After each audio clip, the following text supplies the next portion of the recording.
Afternoon. Good afternoon, Allah. Okay, can you hear me clearly? Yes, I Oh, can. okay. I Sorry can. about that. So I don't know, for some reason, it said that link is, I can't join the live stream, even though I'm the host too. So that's how YouTube always behaves. This will always give people option Interest. of, do you want Zoom or do you want YouTube Live? So that if that one does not work, we'll use this one. So the only Yes. the thing that I always tell guests is that for this one, we're live, so it's not editable. So whatever we say is Mm, said. So I hope you're comfortable with that. sure, definitely. All Sure. right. So I welcome you to Battle Up with Ola, my very, very, very Thank special guest, Chris Oti. Thank you thank for you. joining us today. So the way Thank that I do my podcasts is that I don't really make publicity before. So you. your sideways, your camera is sideways. Okay, Better yeah. now, right? Yes, this is better. Okay. So what I would normally do is that we'll do the podcast, the session first, then I'll then start publicizing much later. So that's the way it works. Okay. Yeah. So if in case you noticed that I wasn't really posting and talking about it before now, I've not really Mm-hmm. asked so many people. So if anybody finds us, since this one is a live session, if anybody finds us, they can join. But if nobody find, yeah, but if not, by the time I'm done, then I'll share it with the public and people can watch it as a replay. So that's what happens. So I'm gonna say a few words of introduction and then we'll go right into the session. I welcome you once again to Battle Pitola. Thank you so much for agreeing to come to the channel to talk to us on appeals. It's been a long time. It's been a while that I've been looking for a guest that will come and talk on appeals. I had you in mind. I think I mentioned it to you, since last year, but I was thinking Yeah. since you have a paid program on appeals, I didn't want to come and ask you to come and speak for free. So it won't look as if No, someone is taking it for granted. But I was really glad no, when you no. accepted to do it. And I'm even more glad because I'm convinced and I know that, this is your area of specialization and you do justice to the topic before us. So, welcome, Chris Oti. To everyone that'll be watching the replay, Chris is a very fantastic colleague. Let me read. I always ask guests to send their bios, and that is the moment when Nigerian lawyers realize that they need to be humble. So they never send me the true story. They will always send me, the abridged version. So Chris said that I should tell you people that he's a legal practitioner in active legal practice who enjoys dispute resolution and particularly appellate procedures.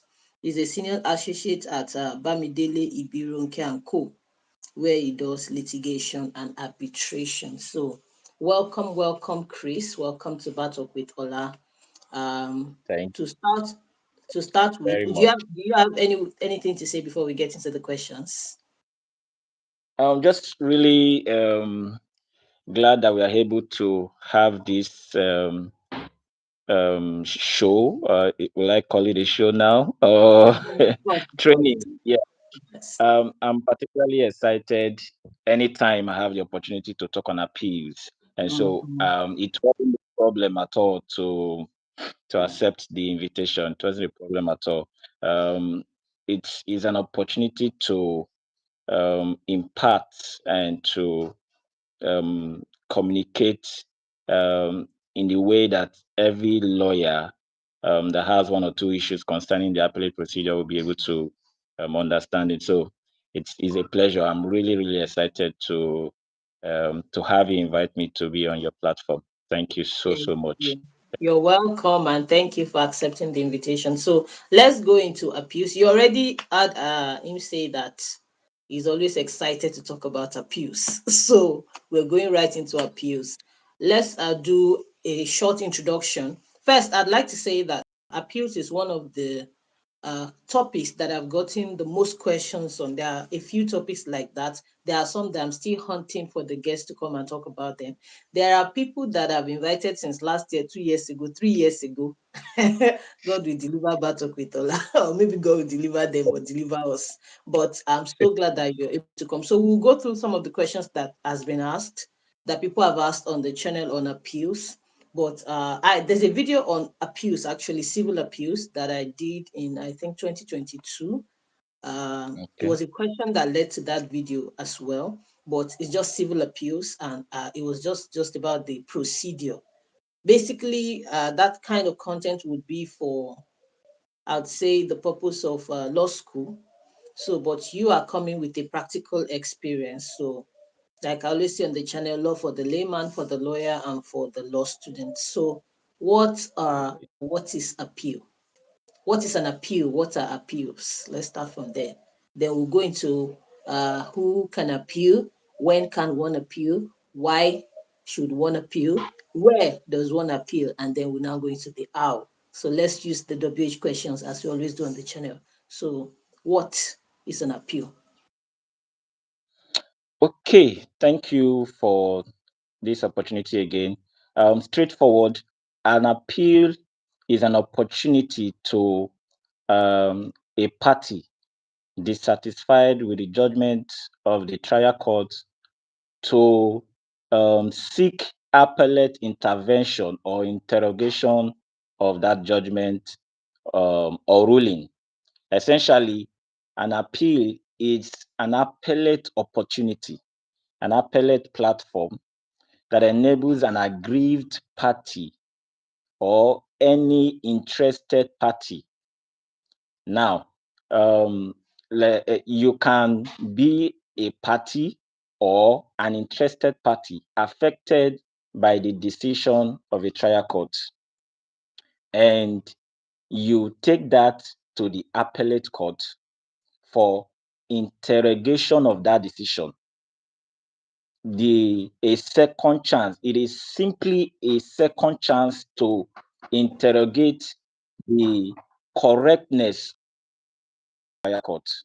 That's essentially what it is. If you see it that way, it is clearer.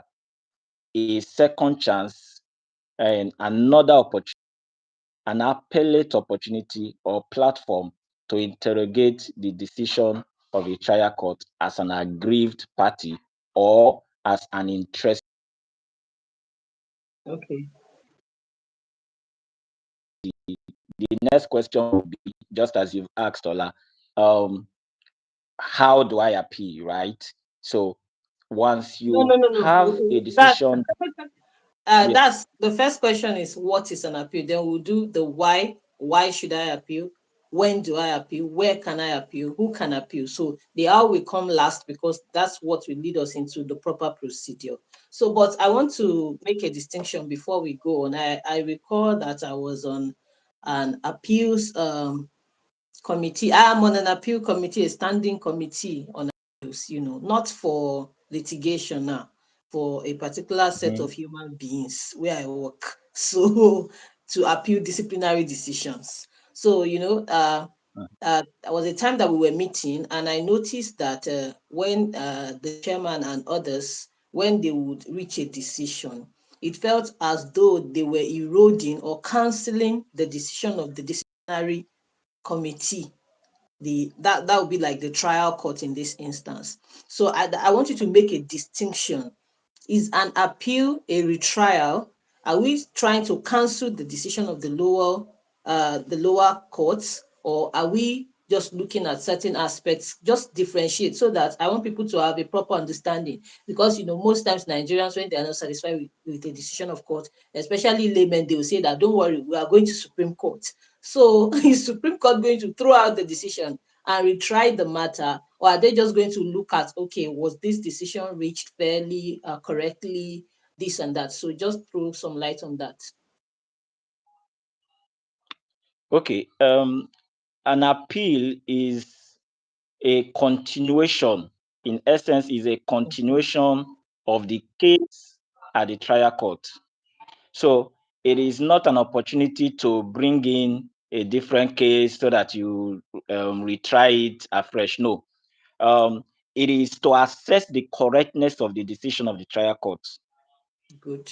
So what the appellate court is doing, it's in real sense is not a retrial, Okay. because when you say Distinction.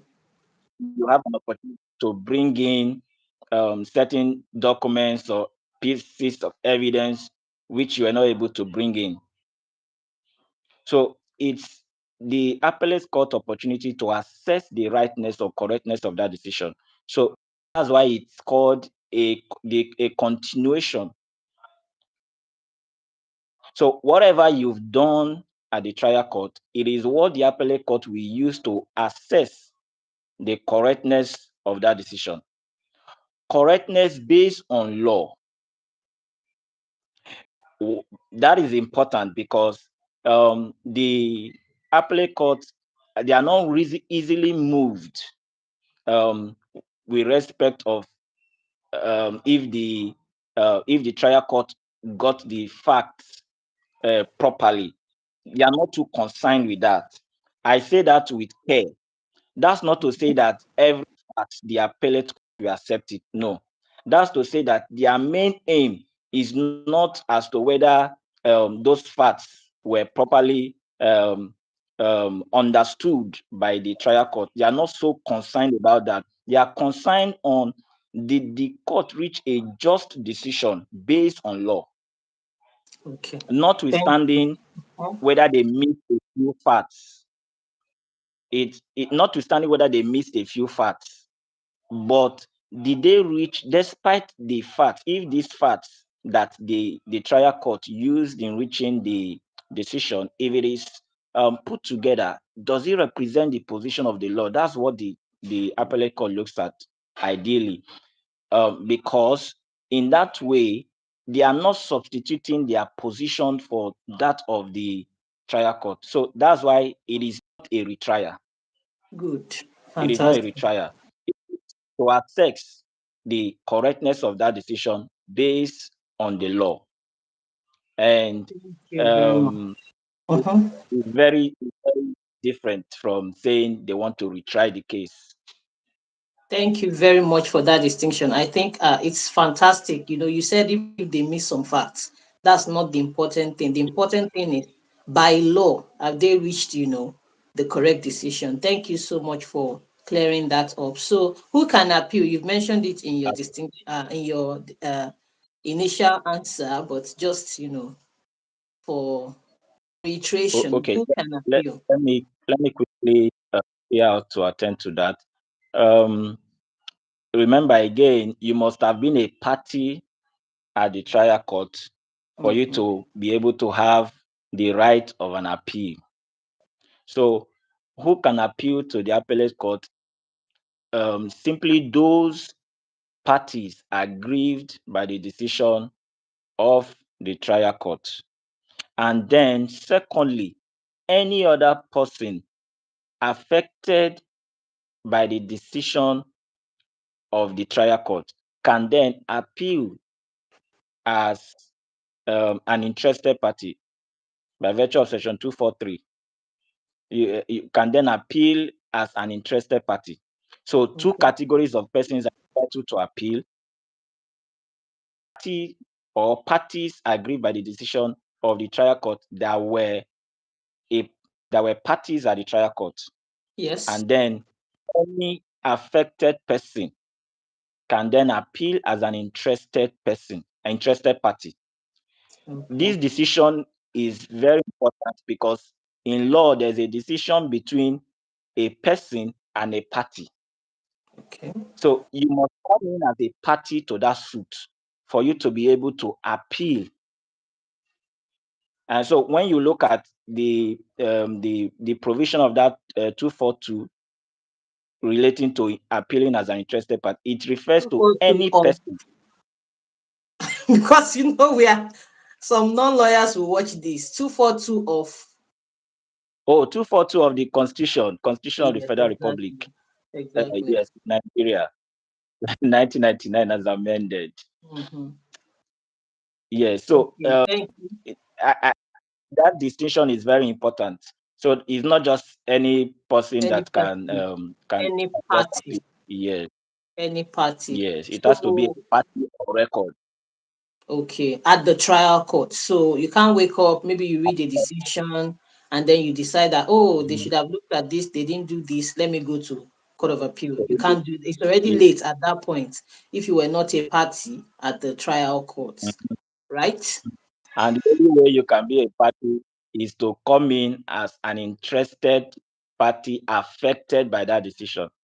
Okay, okay. An interested So if you party ain't affected affected. by the decision, you can't appeal. So if you're an interested party affected by the decision, but you were not a party at the trial court, can you appeal? If you, sorry, I didn't get that. If you're a person If you were affected, not a party at the trial court, but when the judgment came out, the yeah, judgment affected you. So you are a party affected by the decision, but you were not part of the trial. You were not part. Can you appeal? yeah, yes, you can. But Okay. at that point, you are not yet a party. You are an aggrieved person. Okay. You're an Okay. aggrieved person, not a party. It is the addition of you to the appeal that makes you a party to the appeal. You are a mere aggrieved person, not a party to the appeal. So it is by an application, which of course, hopefully, maybe we'll touch on that subject. It is by an application to join as a party to the appeal, an interested party to the appeal. It is when that application is granted by the Court of Appeal or the Supreme Okay. Court, as the case may be, that you then become a party to that appeal. So Fantastic. if that leave is not granted to you, you are just an aggrieved person, So not you a can't, party at all. you are not before the court at all. Fantastic. Exactly, So when can exactly. one appeal and why should one appeal? Yes. Let me start with why should one Okay. appeal. Then before I talk on the When? when. Yes. The why is very important, and I am thankful to our appellate procedures. And this is why I am particularly interested in it. It's a second chance. Everybody likes a second chance, really. Um, imagine we don't have an appellate procedure, and then the trial court gives a decision, and then you have nowhere to go. Just go home, take it like that. No, no. The why you should appeal really is to have that opportunity to interrogate that decision. And again, like I always say, it is a fundamental aspect of fair hearing, the Mhm. fundamental right of fair hearing.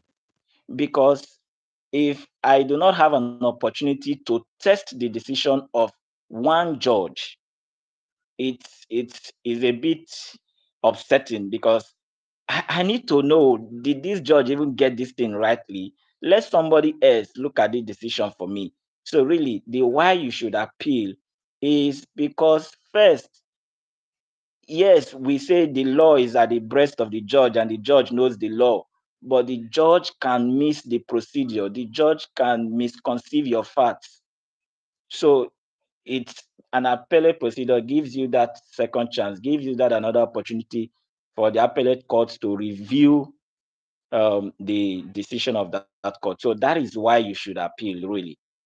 And then as to when you should appeal, for civil appeals, we have 3 months for civil appeals, Okay. and then for criminal appeal, you have 90 days to Mhm. appeal. Mhm. And Can you by the distinguish interpretation, between the two? yes, yes, 3 months can end up being 91 days or 92 92 days, days, depending 93 on the days, month. Okay, or even but 89 your days. 90, Mhm. yeah, or even 89 days, but your 90 days is fixed to be 90 days. And so you have to comply with that 90 days. Okay. Um, yes, and it's the same thing for other kinds of appeal, for instance, like the election petitions, they Yes, have their time within which you can appeal.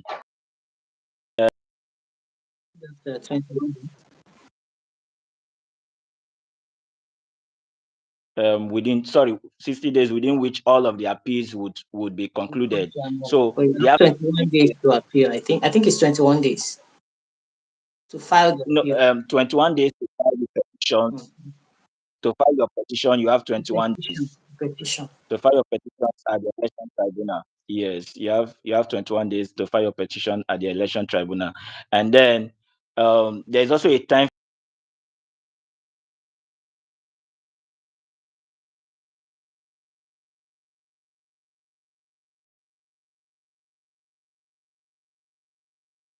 Hello?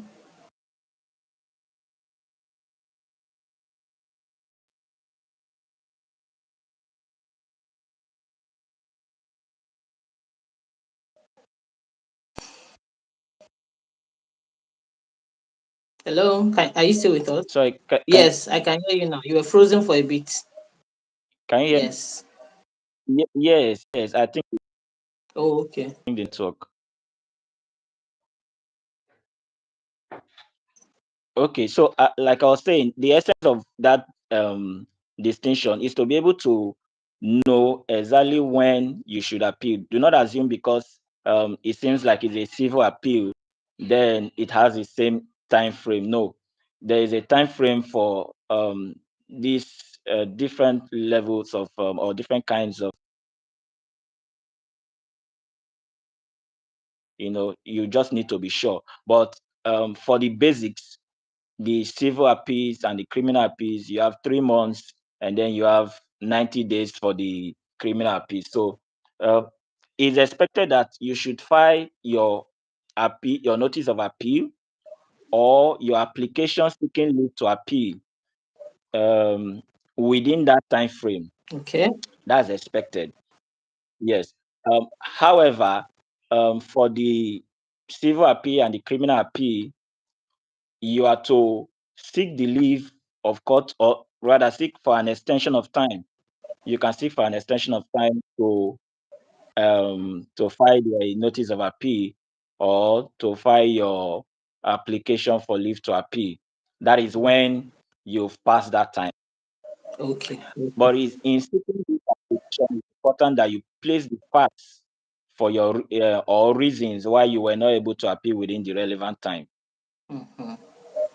But if those facts are not before the court, it will be bare. There will be nothing for the court to work with to grant you Extension. um, the extension of time to appeal. So that's also very important to note as well within the time frame or you seek an application. Um, and then what I've just stated, the need for leave is also important. You should also know when, or perhaps maybe you ask the Yes, we'll get to question that. so that We'll I get don't to go that. into it. So, where does one Yeah. appeal? That's the question before we go into the procedure. Where does one appeal? Okay. Yes. Where essentially, I think that question is where. Let me take it from there Okay. first. Where will you file a notice of appeal? Um, okay. Please let's just look at it this way All now. right. The decision you want to appeal against is that of a trial court. Mm-hmm. So it will be unfair that you take that notice of appeal straight to the court of appeal, because now you are not giving the court the opportunity to know that you are appealing their decision. This is one reason why it's important that you should file your notice of appeal before the trial court. Okay. Your notice of appeal should be filed before the trial court, But it's not as if they can do because anything, even if they know. Can they?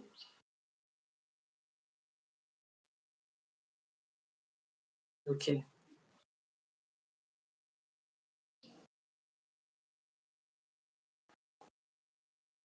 Hello. You're frozen.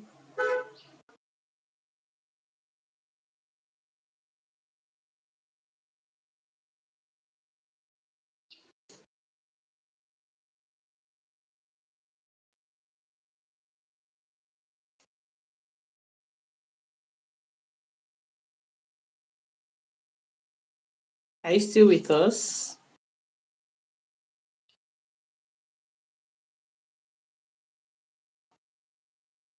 Sorry.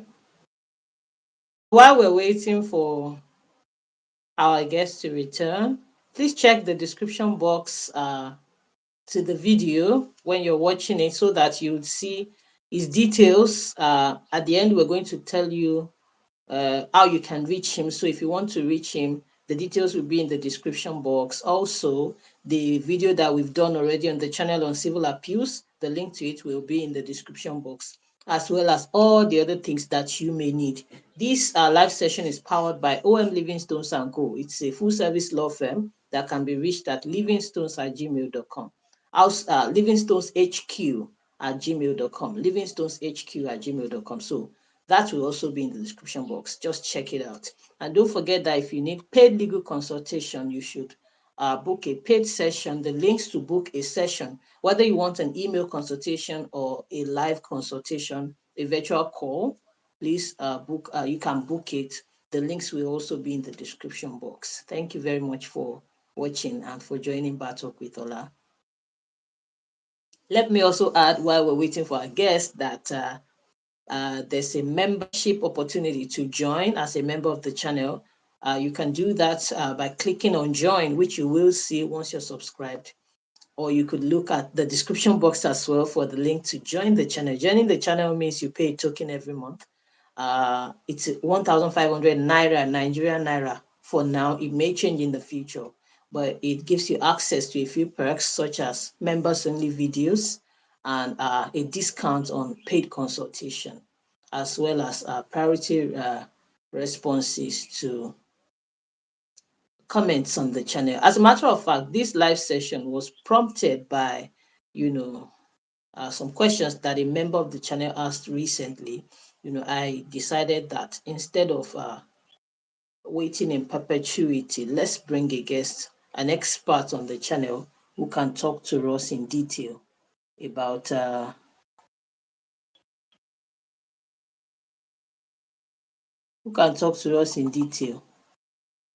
appeals. Our guest is saying, "I okay.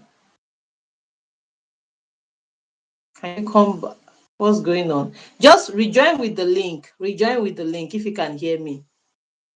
Let me respond to that. Oh, is there a way I can respond to the question? Undo. Oh, what am I doing? Oh dear God.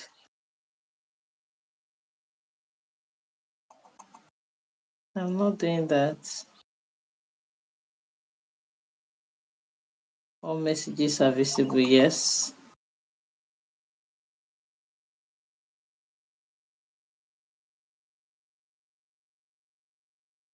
Okay, let me see if I can add you back.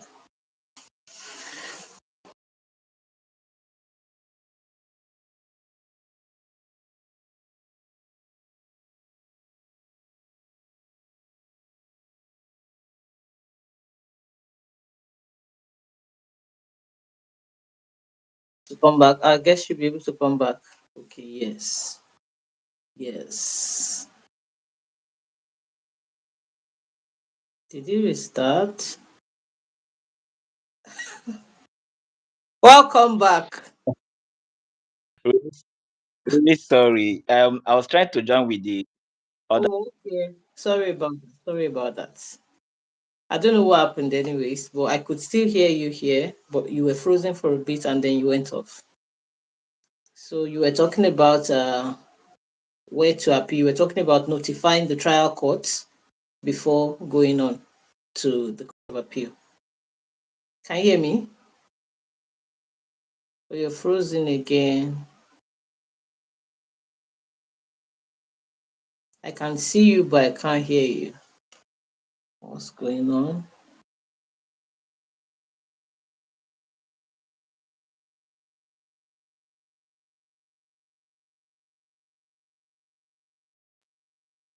Can you hear me?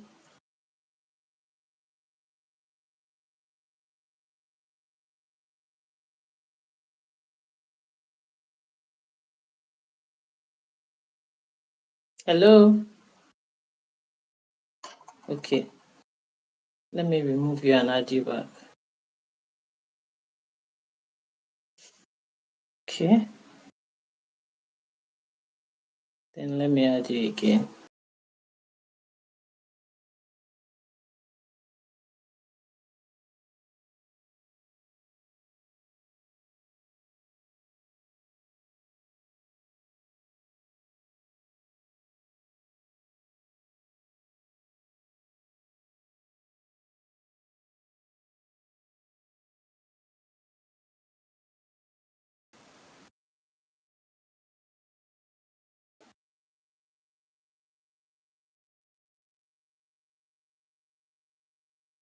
Yes, please.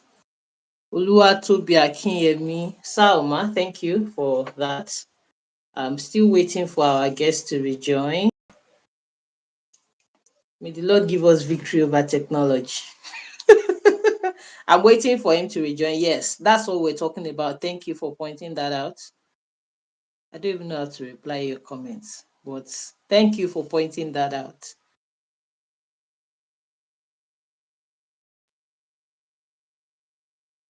Yes, that's what we're talking about.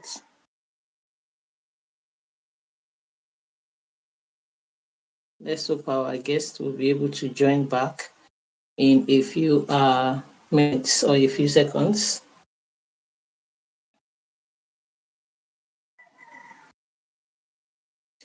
In any case, we're still talking about appeals. We've gone over who can appeal, when can one appeal.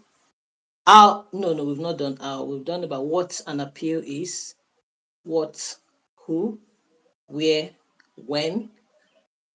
I think we're on when, and then we'll go on to how to appeal because that's where the meat is really. And I'm sure our guest cannot wait to get to the how.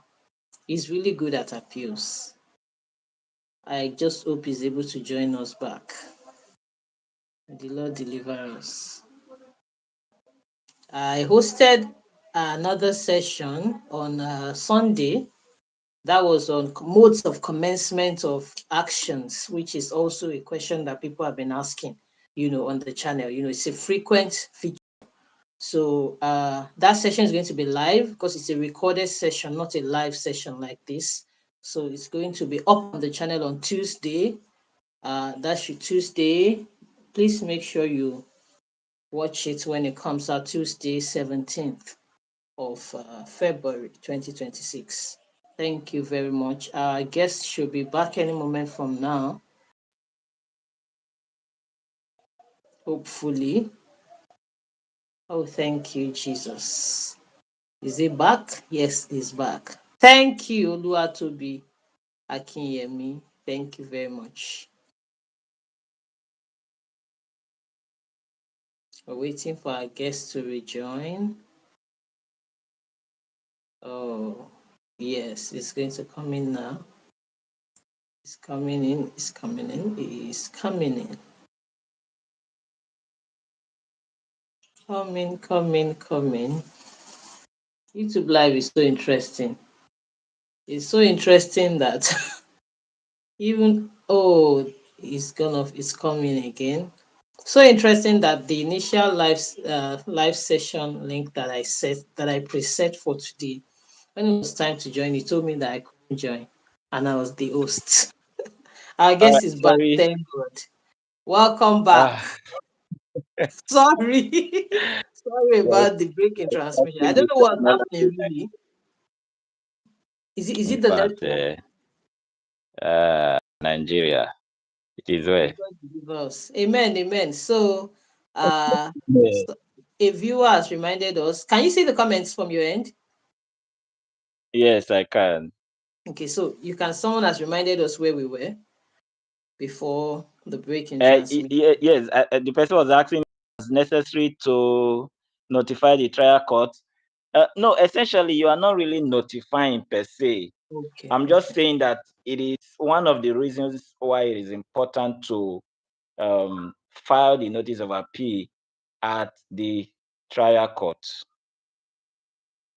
And if you are also going to seek for an application for leave, except for the National Industrial Court that are specifically via the Constitution of Nigeria, Section 243, Sub 3, and the National Industrial Court Act 2006, by virtue of Section 9 of the NICN Act.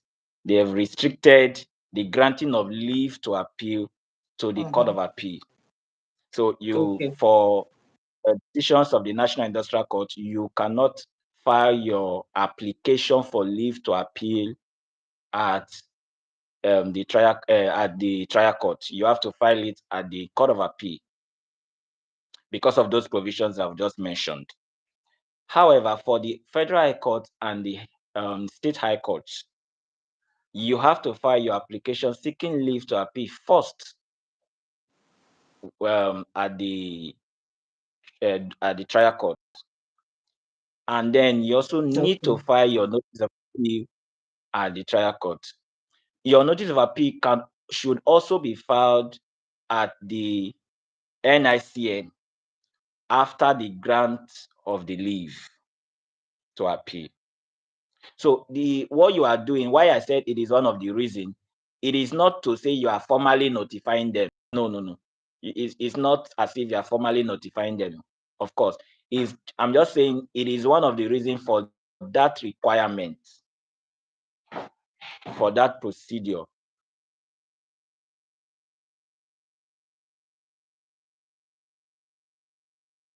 File your records of appeal. So it's important you file that notice of appeal to kickstart the process of the compilation and transmission of your record of appeal. Because if you file it before the Court of Appeal, the registrars of the Court of Appeal will not be able to compile your records. So you Okay. have to file your notice at the trial court that gave the decision, so that the registrars can start the process of compiling your records of appeal. So that is where you commence your appeal. Thank This you very much. notwithstanding, this Mm-hmm. point is also important. Notwithstanding, you are expected to head your notice of appeal to the Court of Appeal. The fact that you are Okay. filing it at the trial court does not um, negate or obviate the need to head it in the Court of Appeal. Your court heading uh, should carry the Court of Appeal as your heading. Because I've seen some persons head their notice of appeal with the heading of the trial court. No. The fact that you are filing a notice of appeal at the trial court does not mean you should head it with the title or the heading of that of the trial court. It is the heading of the Court of Appeal. That, yes, Thank thanks. you very much. So let's go into the how. I think That's where that's the that's where the meat is, how to file and how to okay. appeal in general. So we go into the procedure for appeal, everything, the whole works. Okay, so I think I should start with the premise that you have Okay. gotten your leave or you have a right to appeal. Now, you can either appeal as a right or you are appealing with the leave of either the trial court or of the Court of Appeal.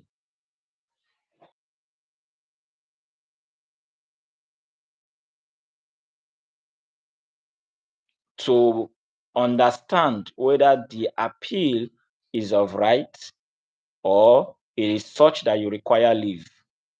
Now, generally, the final decisions of the High Court, the State High Court, and that of the Federal High Court, sitting in their original jurisdiction, you can appeal those decisions as of right to the Court of Appeal.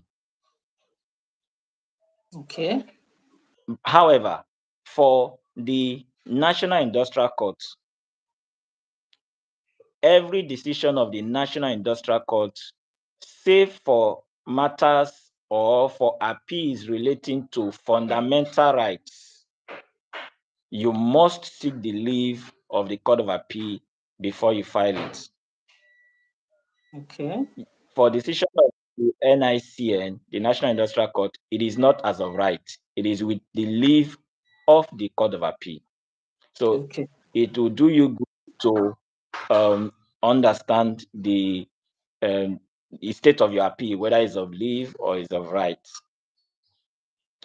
Now, if the decision of the Federal High Court or that of the State High Court is it was given in their appellate jurisdiction, then you know that it is not of right. For instance, decisions of the Federal High Court over matters from the task tribunal, that's not their original jurisdiction. That's now a Okay. matter in their appellate jurisdiction. So that appeal going to the Court of Appeal will no longer be as of right. It will now be with leave, particularly when it is not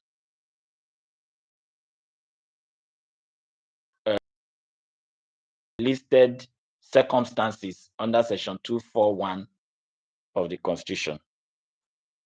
Okay. So these distinctions are very, very important to note. Um, I'm trying to get any other distinctions before we move to the other issue.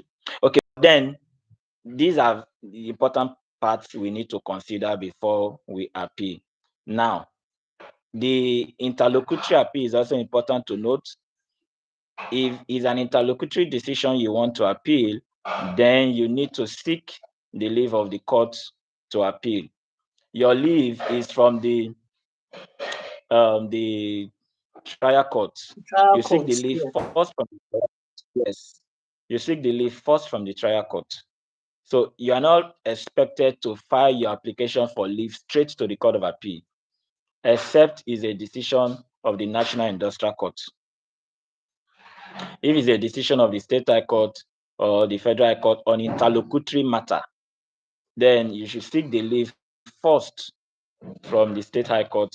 If they refuse it before you make another application to the Court of Appeal within the required period stated, and the Court of Appeal gives you an additional 15 days in addition to your 90 days or 3 months to seek your leave. To appeal. But if it's So an what? interlocutory decision, you know you have 14 days to appeal.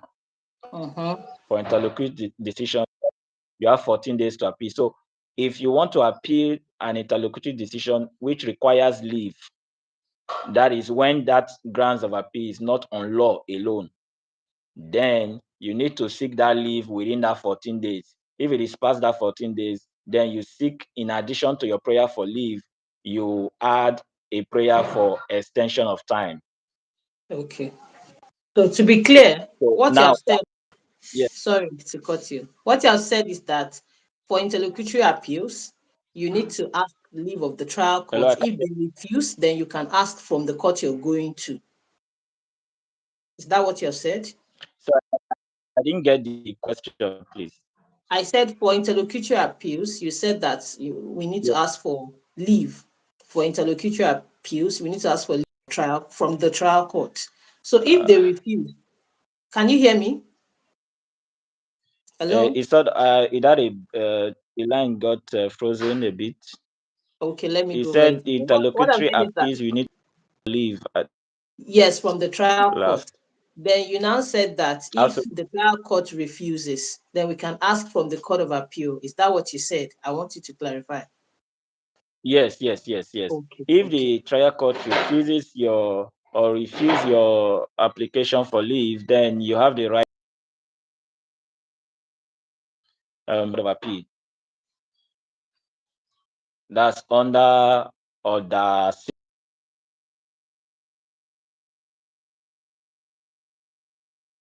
okay. Thank you very much. You can go on. Yeah. So now that we are done with the issue of leave, now I'm assuming that you have one either procured your leave or you have a right of Right. appeal. Mm-hmm. Now you want to file your appeal straight. And to do that is by filing a notice of appeal. Your notice of appeal is the originating process that takes you or that gives you the opportunity to come before the Court of Appeal. It is the process, the same way you have your writ of summons for or the originating summons and the other modes of commencement at the trial court, is the same way your notice of appeal is a process, an originating process to commence an appeal. So, in essence, in appellate language, you say you have brought an appeal. You bring an appeal by a notice of appeal. Good. So now, Fantastic. what are the your notice of appeal must have the heading of either the Court of Appeal or of the Supreme Court, depending on the stage of your appeal. So now I would work with the assumption that the appeal is just coming from the trial court. So now your appeal must be headed in the Court of Appeal. If you Okay. like, you can add the judicial division. I like to do that. You add the judicial division of the Court of Appeal. If it's a Lagos judicial division, Port Harcourt judicial division, or Owerri judicial division, as the case may be, depending on which Court of Appeal you are taking your appeal to. So, and once you are done with that, remember you have to put the suit number of the trial court's decision. The suit number must be there. Or Ibadan Judicial Division, where you went to in 2021. Yes, or yes, absolutely. Absolutely. About the judicial division, that's important. That was like my first hands-on appeal Oh, really? personally. Interesting. Yes, yeah, apart from office appeal. Okay, so Okay. you must have your suit number on it, and then now the parties. The parties is very, very tricky. Let me spend some time here Okay. because I've seen some kind of issues surrounding it. You must start with you as the appellant.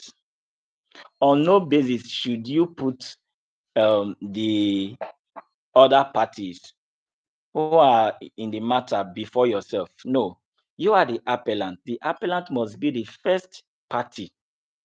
So, for instance, Mr. S as appellant.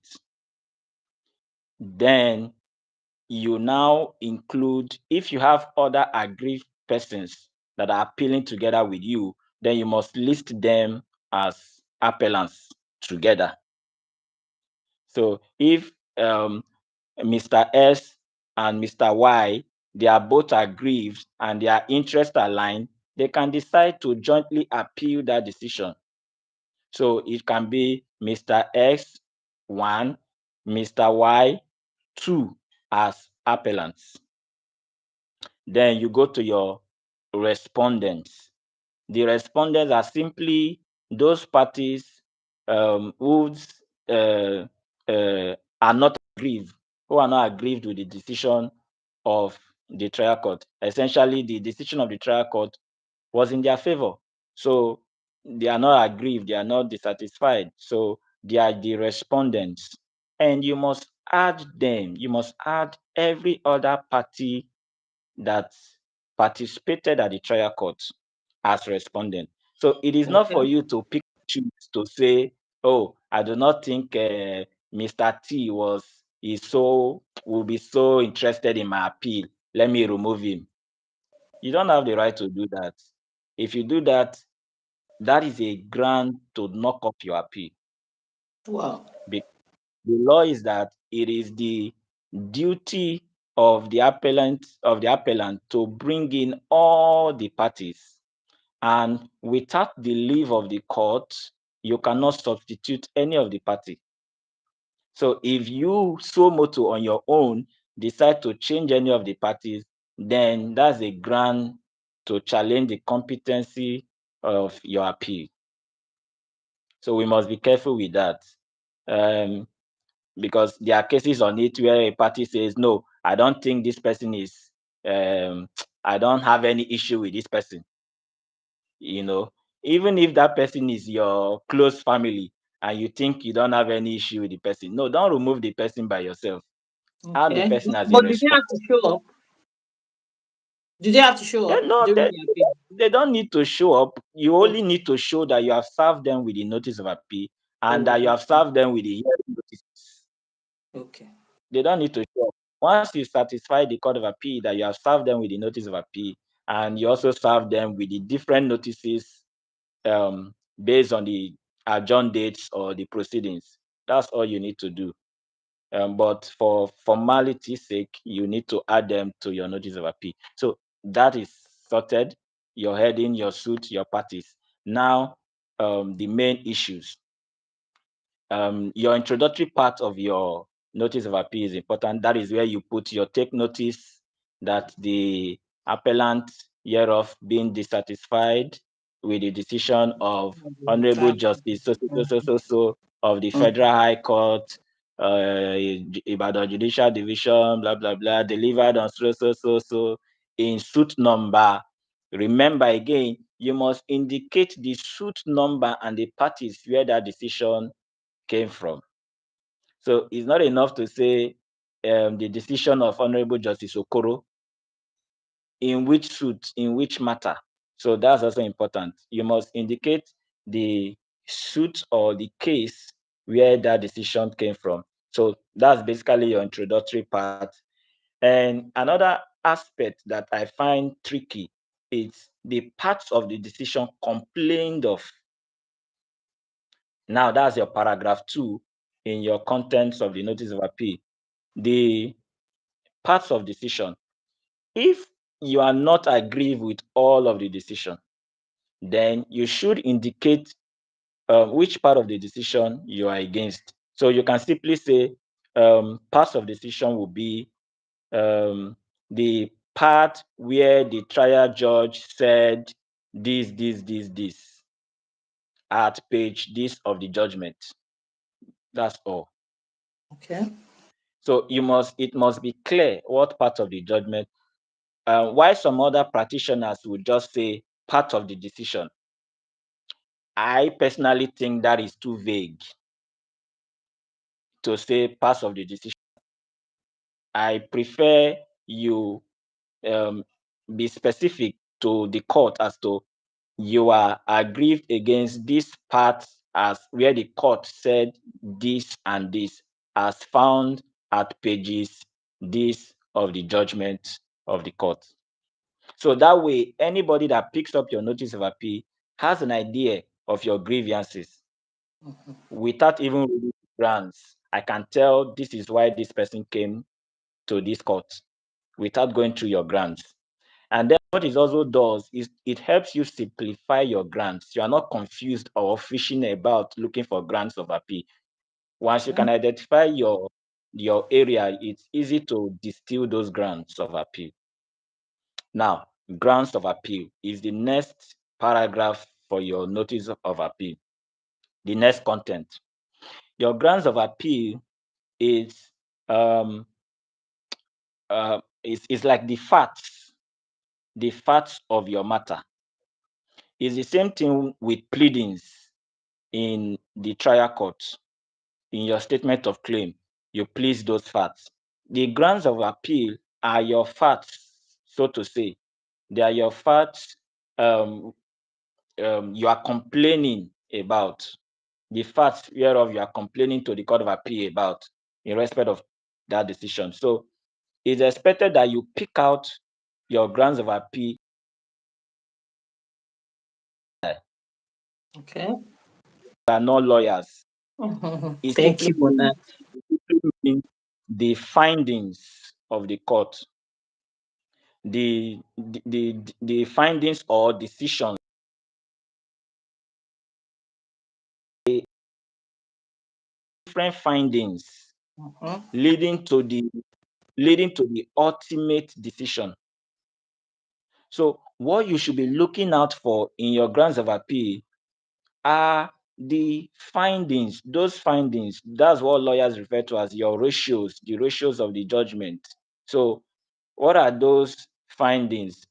Now, in the course of a judgment, a court may make references to matters that are maybe a bit related, but they are not really findings of the court. That's what we call obiter dictum. Dictum. Or yes. So your grounds of appeal, they are not against the obiters. Against the The rational. fact that a trial judge says, I commend the counsel for the claimant. He was always punctual. He, you know, that's not the finding of the court. Can't base an appeal on that. You can't, yes, you can't make a grounds of appeal on the fact that the court said the counsel on the other side was punctual to court.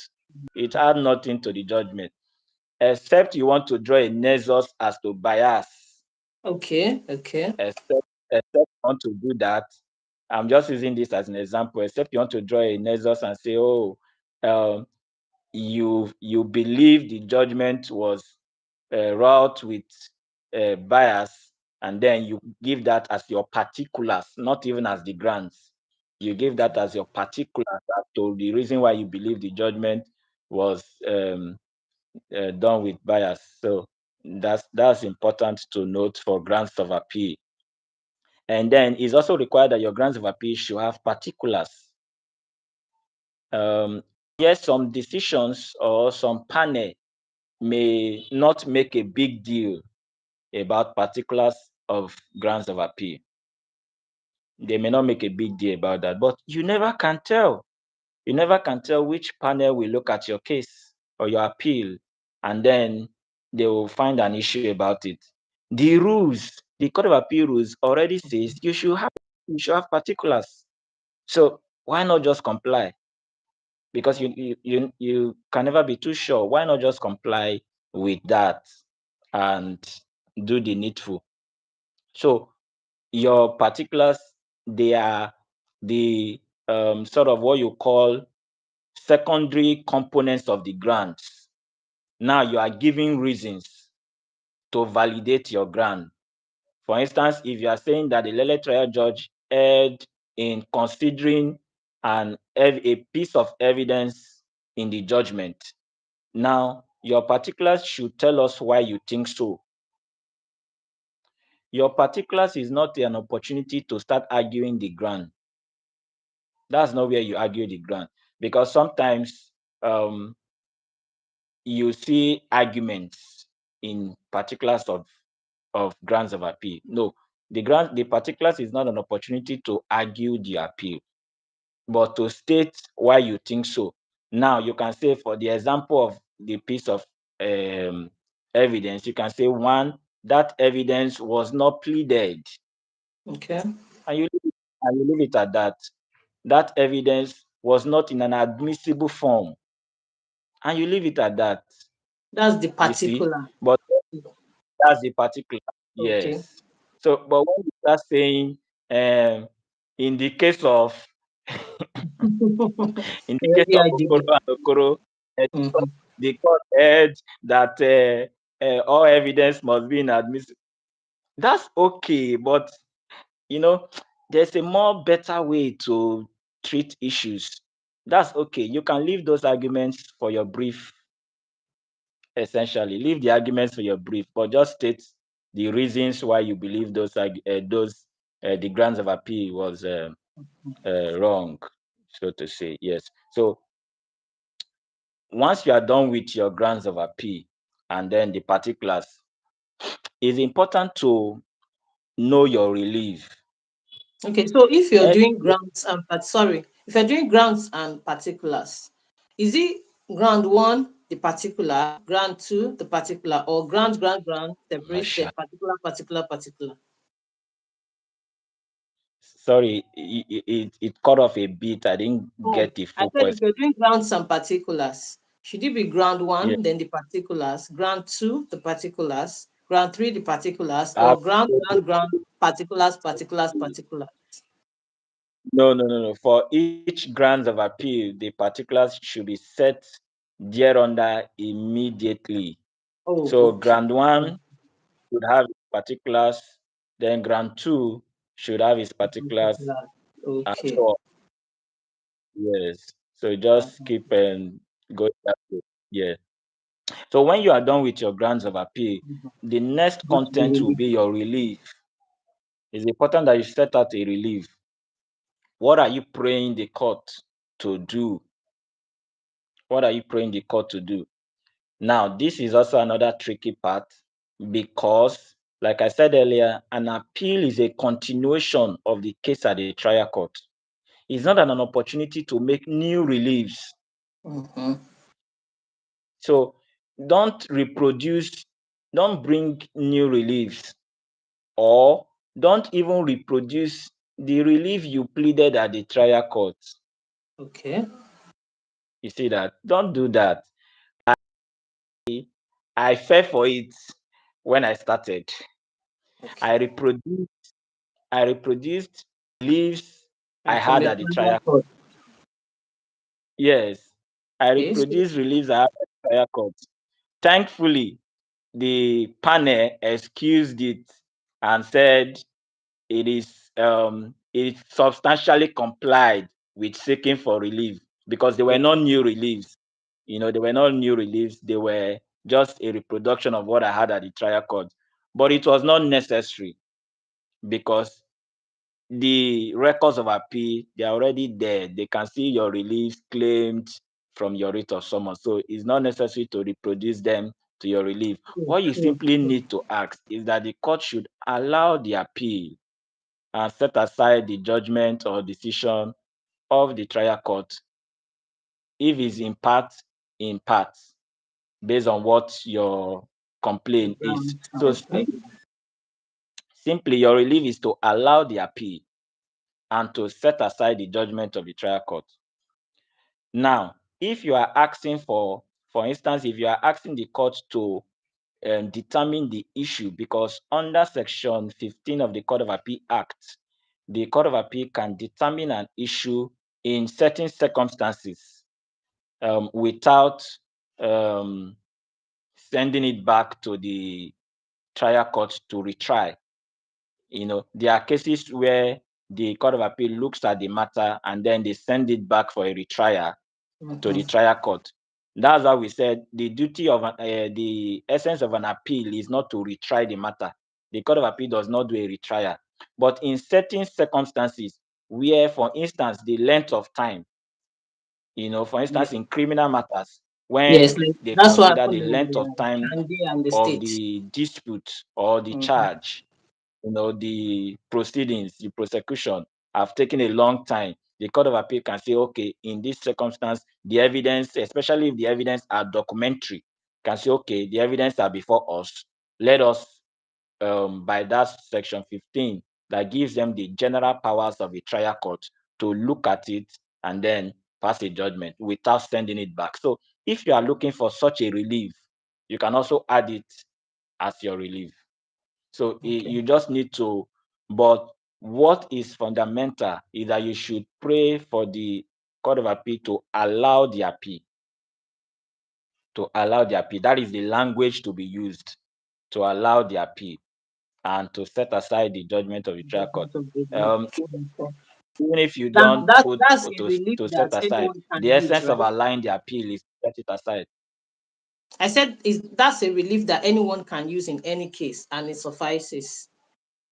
Yes, yes, yes, it Okay. suffices. Once you say to allow the appeal, it covers, set it aside, grant you your prayers at the trial court, or any other thing you want to say.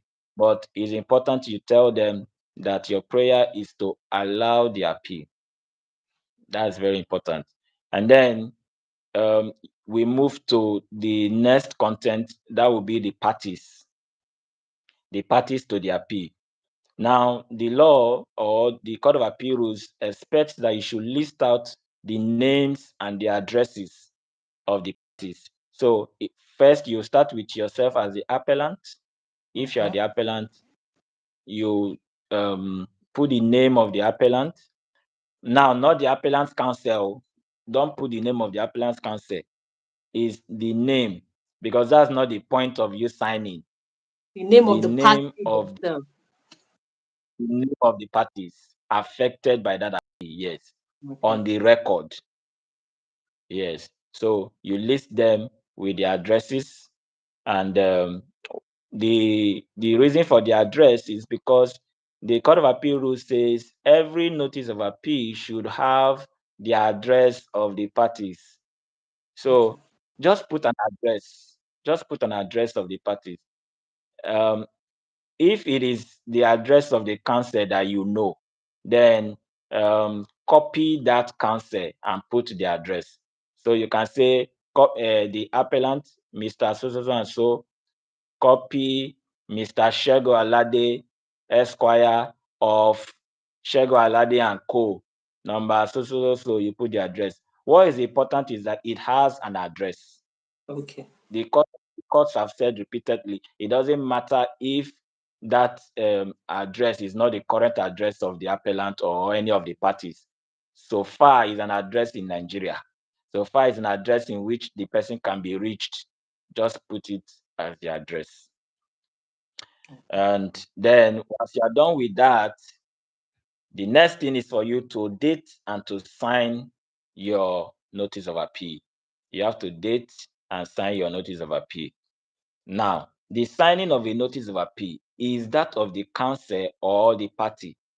The appellant can sign his notice of appeal if he wants to sign it himself, particularly if he intends to represent himself, or if Okay. he's being represented by. Because I was wondering if Yes. you would sign it and the lawyer is the lawyer going to put a seal if the party is signing? No, no, no. The lawyer cannot put his seal. Okay. The lawyer cannot put his seal because he didn't sign it. So it will be unethical to give your seal to a non-lawyer. Exactly. So let's Yes. just say that the appellant's lawyer can also sign and put his own seal. But in the extreme case of wanting to represent yourself at the Court of Appeal, you can sign. Yes. Okay. Yes, you can sign yourself and then put your address. Now, let me focus on for lawyers because generally lawyers will represent clients. So sign as the lawyer that prepares the document, or but it should be a lawyer. Don't sign in the name of a law firm. Mm. The fight of the century. Yes, it's very important. Don't sign in the name of a law firm. Sign as the counsel. And in arranging the signatory column, it's important that although I'm yet to see a an issue out of this, but what the authorities say is that in listing your signature column, you must put yourself as counsel to the appellant first before the name of the law firm. Why? Because the law firm is not the one representing the client, it is the counsel in the firm. So, for instance, Mr. John Okoro, Mrs. Alexandra Okoro, counsel to the appellant before Alexandra or before Okoro and Okoro and Co. That's in the arrangement. Okay. So, like I said, I'm yet to see an issue out of this. However, the authority says that is how you should arrange your signature columns. You know, the way you arrange it, it's always better. We do things excellently. That's for that of the appellant, and then you list the respondent, first respondent, second respondent, as the case may be. If it is just a single respondent, you just put for service on the respondent, and then you put the address. If it's being represented by counsel, you put the counsel, you copy the counsel and put his firm's name and then the address. So that is how you appeal, by bringing an appeal to the Court of Appeal. Thank you I, so I, much. I think I should stop here. Just, Yes. yeah. Thank you so much. Because, if I want us to, some of the reason why I say yes is that some of the questions overlap. So when we ask the questions that people have asked, you'll be able to stay more on some of these things. So thank you so much. I think that you've done a fantastic, comprehensive job. So if anyone would follow this procedure now, I'm sure they will be able to prepare at first trial, a notice of appeal. Thank you so much. So now just look at what I was saying. Let's go into the questions that people have asked about appeals on the channel. This person said, very well done. But can you please make a video on how appeals are conducted? Imagine that. Okay, how appeals are conducted. Yes. Now, I don't know if you mean the arguing the appeal or the hearing of the appeal. I don't know if that's what you mean by how it's conducted. I think that's what they mean. But I think Okay, that's going to be like a okay, whole because um, session on itself. uh, But you yes, can just answer as succinctly as possible. okay, the hearing of appeal. Let's assume that's what you are asking. In hearing the appeal, I'm assuming now that the other procedural requirements have been met, particularly the compilation and transmission of the record of appeal and the filing of, okay, now to conduct your appeal, like I said, I'm assuming that you have compiled and you have transmitted your record of appeal within time. To Okay. conduct the appeal, you need to file a brief of argument if you are the appellant. The Court of Appeal rules order 19 demands that within 45 days after the transmission of your record of appeal, that you should file an appellant's brief of argument. Okay. So Then sorry, the respondent has 30 days I to want I file. want to say something. So that means Yes, between filing a notice of appeal and conducting appeals, there are things in yes, between that we've not touched on. absolutely. That's why I was saying if I should continue or I Eh, should just wait and see if there are I knew questions you will ask me the around that. questions were going to bring them up. So I wanted to put one question so that we'll just cover them. Yes. Okay, okay. So should I talk on that? Yes, please. So after filing your notice Okay, so now between that period and the conduct, we what are are the done with things the that notice come of in appeal. between? Mm-hmm. Yeah, we are done with the notice of appeal now. The rules or the of the Court of Appeal rules demands that you should compile and transmit a record of appeal. The record of appeal, in the words of His Lordship Ogbunya of the Supreme Court, he calls it the spinal cord of the appeal. Hmm. Without it, an appeal has not been entered. So the mere filing of a notice of appeal is not sufficient.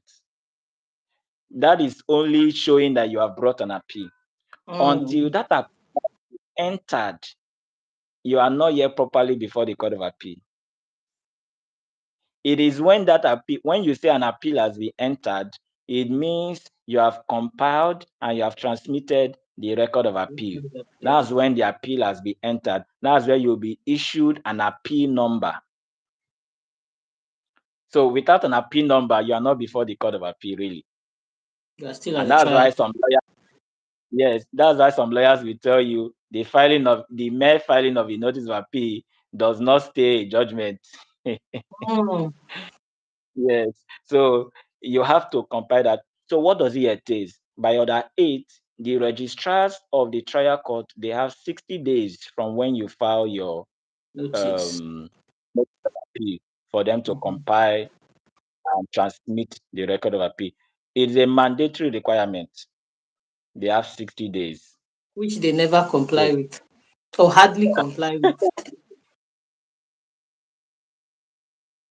a counsel who is prosecuting or conducting an appeal, it is your duty to follow up with the appeal unit of the trial court. Okay. The trial court, they will have every court have their appeal section or appeal unit. So once you file your notice of appeal, don't go and sleep. You have to follow them up follow the registrars at their P units, let them compile your records of appeal. The first thing that they will do is to issue you, once the case file have been brought to that unit, because the case file must be brought to them. So again, it is your duty to ensure that the case file has been brought to their P unit. Don't relax. The registrars will not do it without a push. So you have to ensure that they take the files from the courtroom to their P units. Once you get to their P unit and they are sure that those are the files, then they are expected to issue you settlement of records summons for settlement of records. So what it means is that they will pass that summons to the other parties in the matter. You guys will come together and then agree on what you want to be compiled as your records of appeal. If there are documents you don't want to be in that appeal, then you don't need to compile it. If it is not important, you don't need to. So get those documents that are very, very essential for your appeal, So then let you me let list me them. let me ask you a question there. So let's say Yes. you're disagreeing with the decision in parts, not in whole. Does that Mm-hmm. mean that when you're doing the compilation, you can say that the parts you are not disagreeing with, they can remove those documents? They don't need to compile them. That what you're saying? Sorry, I'm not sure I got. Are you saying take only the part you want in the judgment? The part you're disagreeing with during the compilation. Yes. So If you is can what only you are take saying. that part. Yes, yes, yes. No, So how do you no, determine what no, no, documents no. to remove and what documents not to remove? That's my question. Yes, yes. For instance, motions for extension of time that you know are not really so important, you don't need to Okay, compile it. okay, Eh, okay, okay. You understand? Yes, The yes. judgment is an integral part of what you are appealing against. So you can't separate the judgment. If you separate the judgment, then that's an incomplete record. That's an Okay, essential part, because you are complaining about judgment, so you can't separate the judgment. It will be difficult to separate the judgment. I'm talking about processes. There are certain processes you can do away with. There are okay. certain processes you can do away with. For instance, if your appeal is an interlocutory appeal, you don't need to bring everything in the record in the court file. For instance, I don't need if the decision of the trial court is based on a preliminary objection, I only need the processes that affect that preliminary objection. I need my originating process, and then I need the processes each party filed as it pertains to the preliminary objection. I don't need the record of proceeding from the first day. You get it? It's I good don't need down here. the proceeding from the when the matter came up first for mention. I don't need it. So because why is it important? Because the more you compile, the more your cost of compilation. So Mm, whatever you are selecting affect your cost. So is part of the practical knowledge required. Whatever you are compiling, your client will bear the cost. So if you want everything, be ready to bear the good cost. for everything. So it's Yes, important thank to you know very what much you want. for pointing that out. Yeah. So once it's left for them to records of appeal, they will compile it and then ensure that they transmit it to the Court of Appeal. They can compile and give you a copy. That does not mean it has been transmitted to the Court of Appeal. The transmission is that they will take it to the Court of Appeal registry, who will issue an appeal number and then stamp the records of appeal. So the fact that they gave you a compiled bundle of the record of appeal does not mean it has been entered at the Court of Appeal. So you must ensure you follow through to the transmission of the records at the Court of Appeal. So follow up with the registrar to show you proof, maybe a picture, maybe a photocopy of the front page of that signature stamp there is usually the signature stamp from the Court of Appeal indicating that it has been transmitted. It is that day, from that day of your transmission, your 45 days to file your appellant brief start counting. So it's important you know. It's important you know from that date. So once that is sorted out, before I continue, if for any event they are unable to compile within that 60 days, then the Court of Appeal rules Order 8 gives the appellant 30 days to also compile the records of appeal. So for any reasons the registrars were unable to compile within 60 Within days, 60 then the days. responsibility falls on the appellant within 30 days to compile the records of appeal. Oh, so that means there's 90 days total, or one has to expire, then the other one we start counting. Ideally, one has to expire. Okay. One has to expire because by rule 3 of that Order 8, it is the duty of the registrar. So if you as a party jumps into their 60 days, you are preempting the registrars. You are taking over, you are being presumptuous. You are taking over the duty of the registrar. Yes, you can say that you are hastening it, but that could be a challenge over your appeal. Appellate procedure is quite technical, so you just have to try not to fall into any issue, because any issue that goes against you is likely to affect your appeal. So you have to be careful with it. Allow their 60 days to elapse so that you don't seem like you are taking over their job. Okay. Then within your 30 days, you can then appeal, you can then compile the records yourself. If you are compiling the records yourself, then it must bear the name of your name, the person that compiled it, your firm, your address, as the case may be, But by to compiling yourself, indicate you that still have you to are the go to one the that compiled registry. it. So the record of appeal is essentially um, a marriage or a compilation of every processes in the records of the trial court relevant for the appeal. The Thank underlying you. word is relevant for the appeal. Thank you very much. So, in compiling yourself, Yes. you still have to go to the registry and ask them for those documents, right? No, if you already have those documents, I assume you already have those documents. All you need to do is to ask them to certify the processes for you. Certified. Okay. All right. All right. Thank you very much. Once you certify it, then you can use that to make your own compilation. Okay. So, what happens after transmission? Yes, so now you have transmitted your records of appeal, and your 45 days starts counting upon transmission. You have 45 days by Order 19 of the Court of Appeal rules to file your your appellant's brief of argument. Your appellant brief of argument is where you bring your issues for determination. Okay. Please permit me to spend a bit of time here. All right. I'll Go try ahead. to be quick. This is where you bring your issues.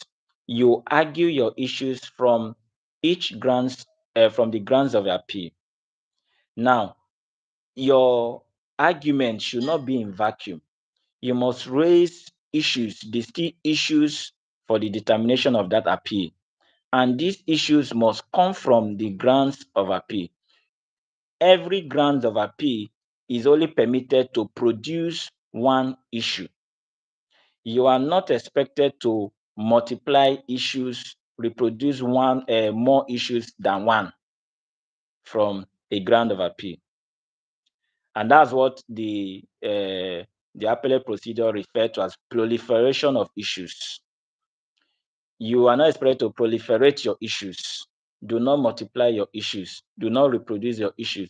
One grant is expected to produce one issue. Now, if you are very good at this thing, all you need to do really is to combine. I prefer to combine because it makes the work easier and reduces your your pages. Now, because the Court of Appeal rules demands that your brief should be 35 pages, should not be more than 35 pages.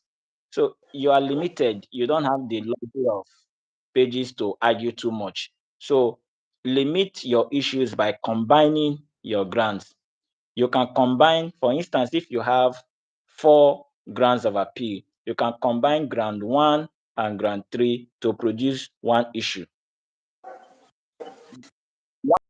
Or you can decide to raise 4 issues. That means you are raising issue 1 from ground 1, issue 2 from ground 2, and Three so from forth. ground three and so on. But yes, immediately you combine ground 1 and ground 2 to form issue 1.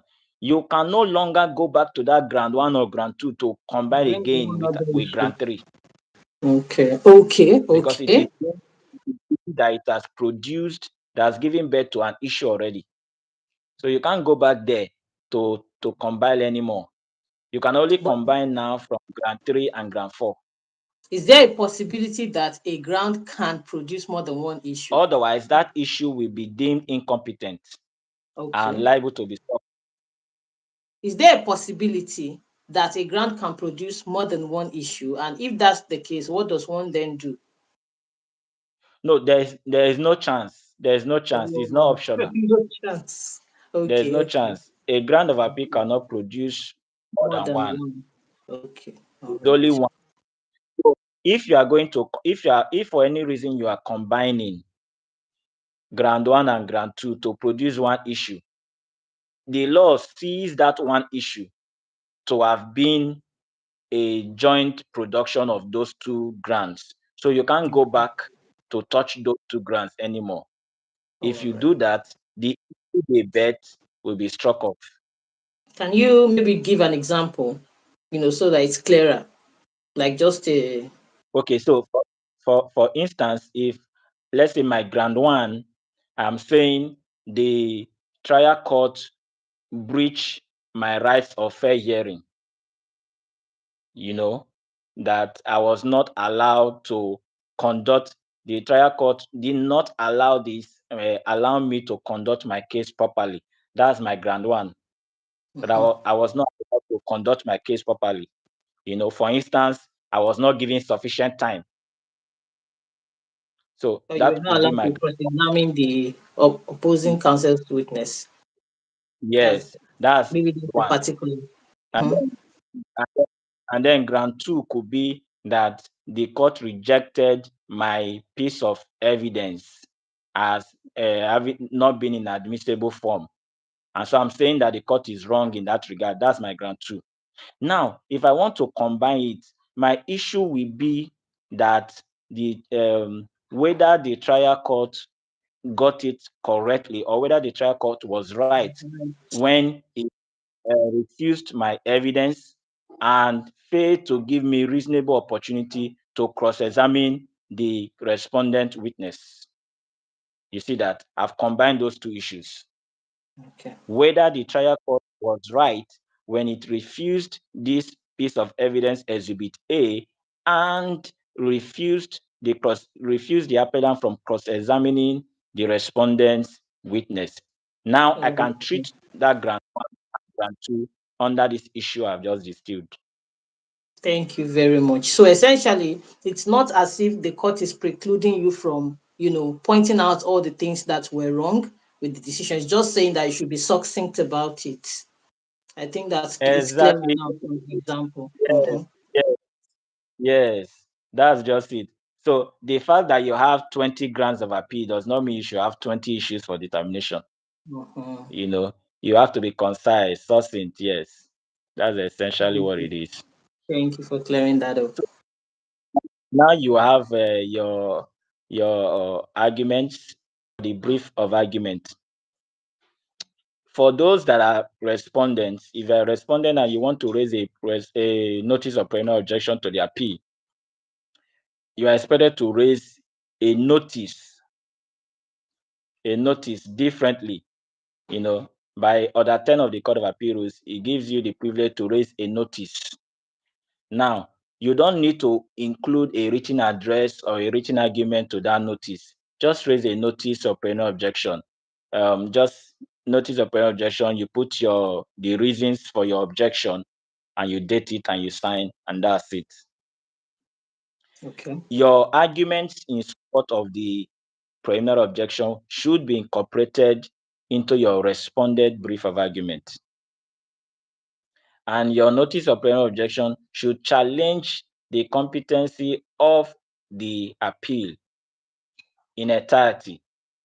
If Okay. you are merely challenging some grounds, then you should file a motion or notice to challenge the grounds. Okay. So the other party can respond. So yeah, so the other party can respond. But if you are dealing with a preliminary objection, then raise a notice of preliminary objection by Order 10 of the Court of Appeal rules, and then you incorporate the arguments in respect of the preliminary objection in your respondent brief of argument. And then the appellant will have an opportunity to respond to that in their reply brief. All right. Thank you very much. So, Yes. So sorry, one more thing in respect of to the brief. In your arguments must deal with the issue relating to the grounds. so if let's say we Sometimes have you see, let's say we have a brief of argument now yes. as the appellant. We've done it comes in heading, yes, parties, then the issues for determination. Is that the next thing? Sorry, I didn't get that. It sort of got frozen a If bit. you recall that when we were talking about notice of appeal, you Yes, followed yes. a, a system Oh, of okay. how to Okay, the appear. first So thing is can your you do that heading. for brief Of of course, you have argument? your heading, your suit Yes. number, the appeal number, your Mm-hmm. parties. Yeah, your parties will be there, and then you title it your Brief of appellant brief of argument. argument. Mm. Then your introduction, you must introduce the appeal. So introducing the appeal, simply saying this is an appeal against the judgment of the Federal High Court sitting in Lagos Judicial Division, delivered by Justice Alagwa, blah blah blah, delivers on so day, whereof the court held, so and so, and dismissed the case of the claimant herein appellant, Appellant. or the Mm-hmm. case of respond defendant thereof. Defendant. Mm. You know, Okay. you have to introduce the appeal. Then you have to give a brief summary of the case of the appeal. Brief summary. Now, what I've noticed with some people is that they start giving you the full pleadings. No, it's a brief Okay. summary of the appeal. You know, what is the case of the claimant? What's the case of the defendant? That's all you need in a summarized form, not necessarily to start telling us on the so and so the man this. Those are already pleaded. You've pleaded them at the trial Okay. court, so no need to bring them in. That's why it's a summary. Just summarize what the case of each party is under that head before you go to your issue for determination. You distill your issues, and in distilling the issues, you must tell us what grounds of appeal, which of the grounds of appeal did you distill your issue from. So if you distill issue one, you should be able to tell us issue one was distilled from ground one and two, or just ground one, and so on, until you are done distilling your issues. And then the next is your argument. You make your arguments. You make your arguments in that light, depending on, and like I said, your arguments must relate to the issue you have distilled. You can't Mhm. distill one issue and then argue something different, you know. So that's that. When you are done with that, you have your conclusion or summary. In this conclusion, you must list the reasons why you are asking the court to allow the appeal, or in the case of a responded brief, to dismiss the appeal.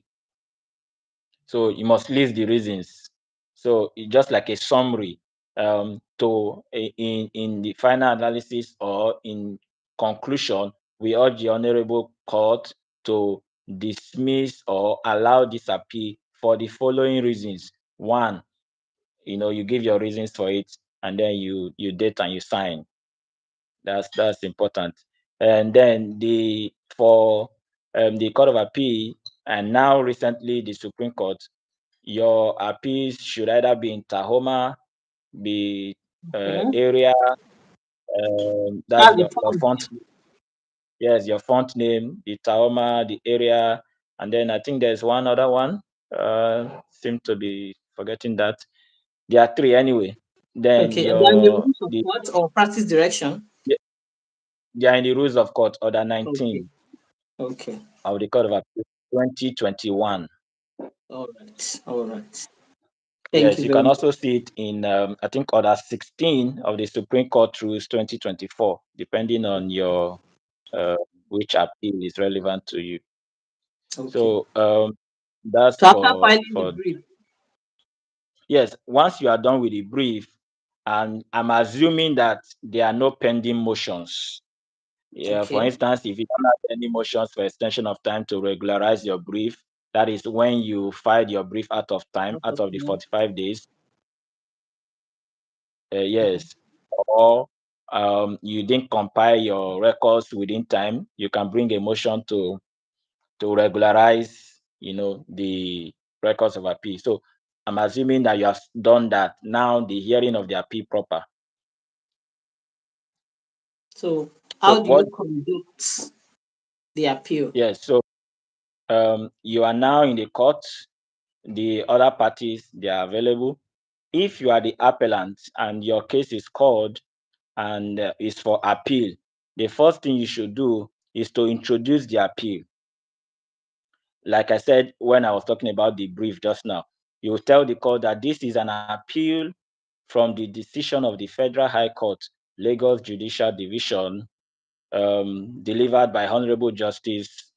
You mentioned the judge's name on so date, which can be found at pages this of the record of appeal, because you must be with the pages, the relevant pages, of that judgment, because that is what the justices of the Court of Appeal will be looking at, when you are hearing your appeal. So you refer them to the uh, relevant pages where the judgment is at the record of appeal. So it could be pages 700 to 735 of the record of appeal. Because of the appeal. Mhm. Then the appellant filed a notice of appeal. You tell the court that you filed a notice of appeal on so date, which can be found as so part of the record of appeal.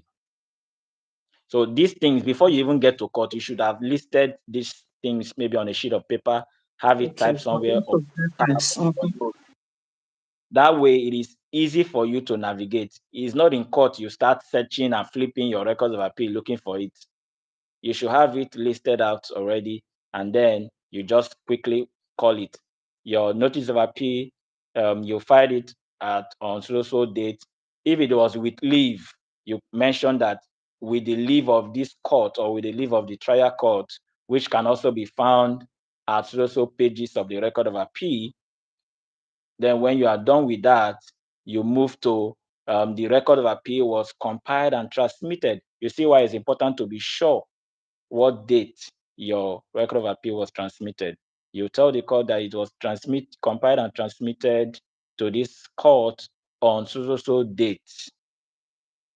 Then, in line with the rules of the court, you filed your appellant brief of argument on so date. The relevant date at the Court of Appeal remains the filing date.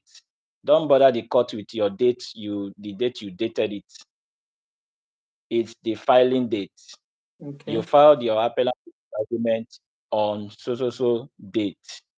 Then containing 4 issues, whereof you distill 2 issues or you distill 3 issues as the case may be. Then you adopt the arguments contained in the brief of argument in urging this court to allow the appeal. Now, if the court is minded to allow you time to talk on the appeal, to elaborate, to make submissions, then you can maybe seek the leave of court and say, my noble lords, if the court is inclined to give me 5 minutes, ideally you are entitled to some minutes to elaborate by the rules of the court. But depending on the modes of the panel, they may just quickly want to get the matters on the You court just say, case done if with. that contained in your brief of argument, you say yes, my lord. Okay, no need. Let's move on. Let's move. Sorry, I Oh, can't. dear God. No, I'm saying Sorry, that I didn't. some will ask you if it's already contained in what you filed before the court. Then they will Absolutely, say, let's yes. move on. Let's move on Yes, yeah, they will tell you that. But ideally, by their rules, I think each party have 20 minutes each, to elaborate. but sometimes they will not allow you to do that. But in the event that they allow you, you should be ready to say one or two things. In fact, some panel will even ask you, what is the case about? What is this appeal about? So if you just pick your your records that you came to court without having looked at what your matter is about, you may just embarrass yourself. So even before you go, you should be able to know what your appeal is about, what your argument is about. In the event that they allow you to say something on it, you can quickly make your arguments briefly Exactly. Go to the about it. substance Then, straight away. yeah, yes, and then you urge them to allow the appeal. You must close with urging them to allow the appeal. So that And is then how. if you are, that's for the appellant. Continue. Continue, please. That's for the appellant. Sometimes, depending on the panel again, they may tell you to just adopt your reply brief together if Okay. you have a reply. So you can just If you are do the the same respondent. thing. No, if you are the appellant, because it's Okay. the appellant that will file a reply brief responding to Sorry, the brief sorry. of the respondent. Okay, so there's Yes. A, B, C now. So you're saying that they might say you should adopt both A and C before you sit down. Did you get the question? No, no, I didn't. You know, The network is there's not. brief of argument now, appellant's brief of Yes, argument. Then there's that of yes. the respondent. Then there's reply, Brief. which Yes, is your absolutely. reply to the And then you respondent. have the reply brief. Yes, so that's A, B, C in that order. Mm-hmm, mm-hmm. So they could say Yes. adopt your A and C before you sit down. So Together. the B person will just get up Yes. and do their own Just to response. save time. All right, all right. Thank you so much. So that's how appeals are conducted. I hope that answers the Yes. question of the person. As we go on, you will still So, find more. but the respondent must also adopt that way. In the way, Okay, since you don't have the records, you don't need to bother yourself with the records. Just tell the court the date you filed your respondent brief. And okay. if So it it's was regularized, the court okay. the date it was and deemed as proper. All right, all right. So I think it's sweeter to be a respondent. So you won't go through all the hassles of Yeah. compiling and all of that.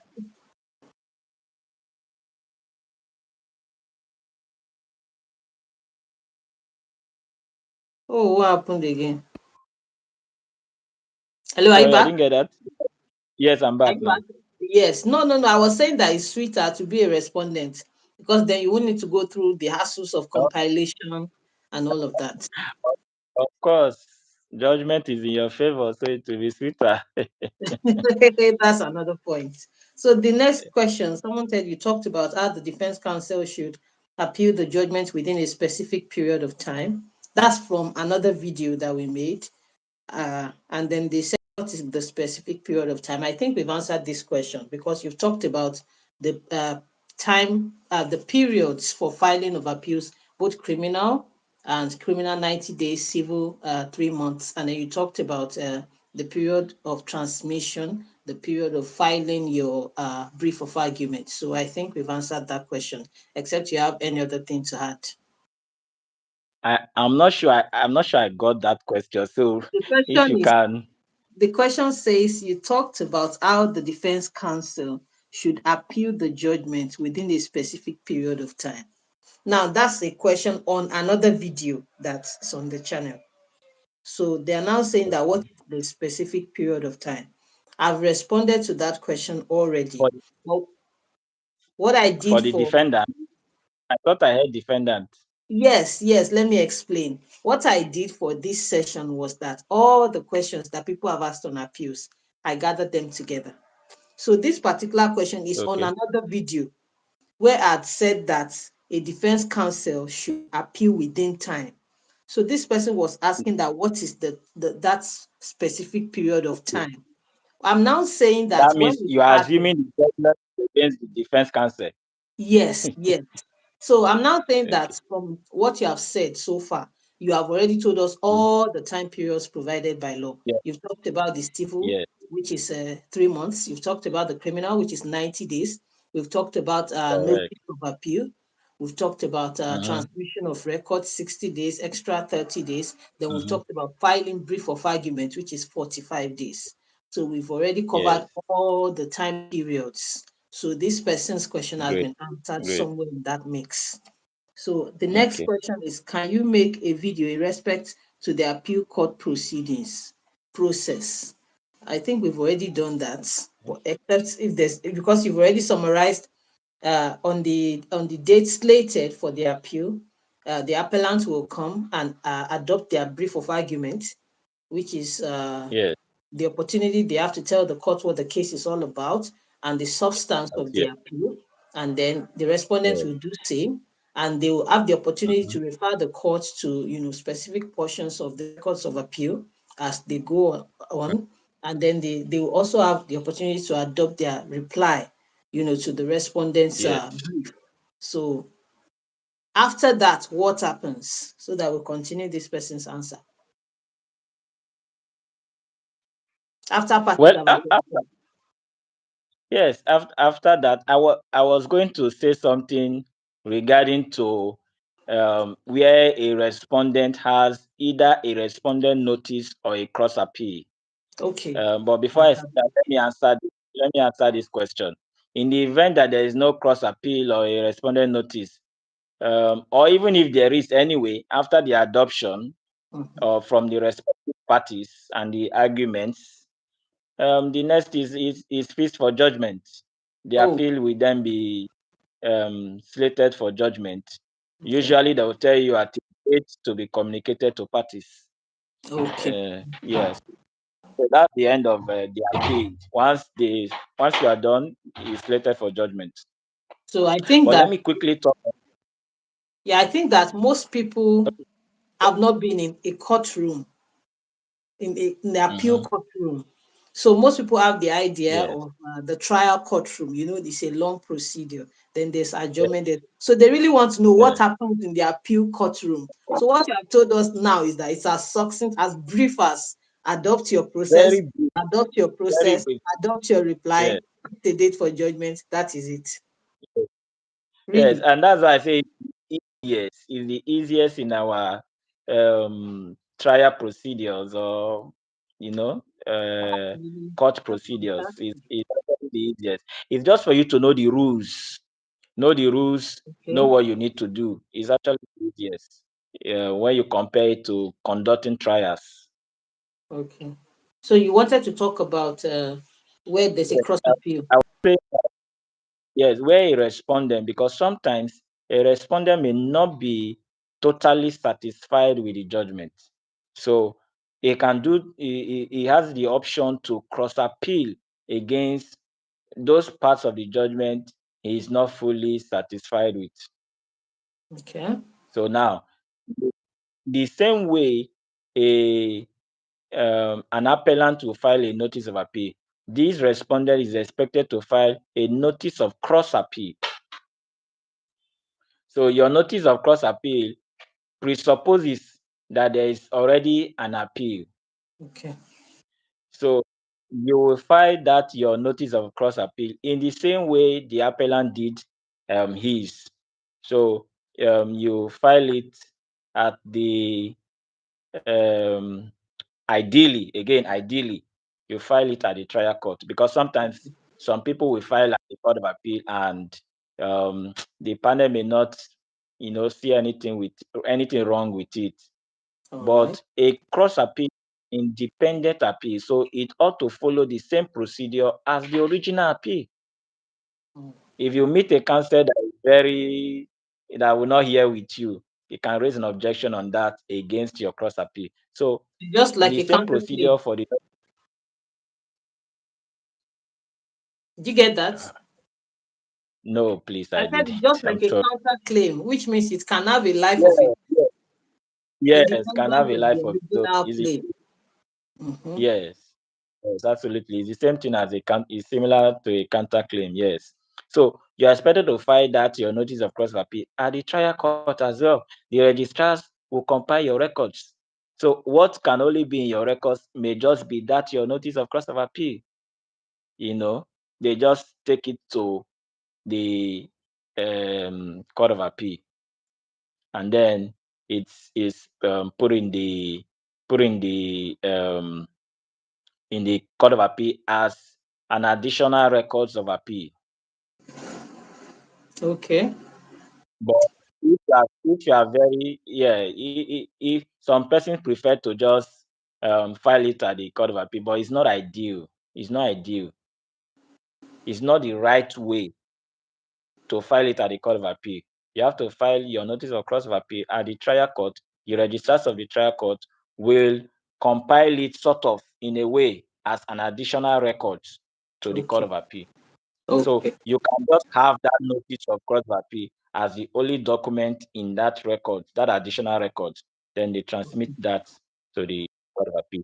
In the same way, you can decide to file an independent a cross appellant brief, or you include that cross appellant brief in your original respondent brief.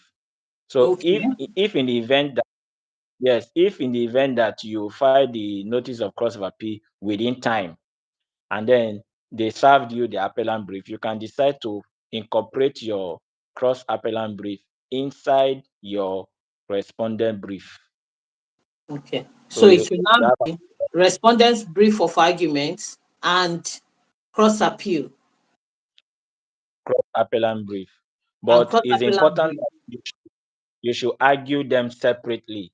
The Okay. fact that they are one process should not mean you should lump up the arguments, because those are two separate appeals. Okay. In a way, they are two separate appeals. So Okay.